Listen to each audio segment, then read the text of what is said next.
Hello, if one of your AirPods Pro 3 isn't charging, then here I have for you the most common reasons.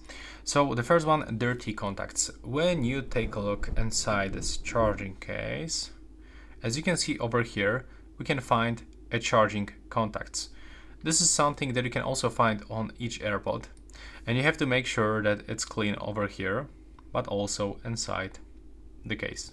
So if it is dirty, you will have to actually use that toothpick and simply remove it, or like this one, try to remove any mess that is inside.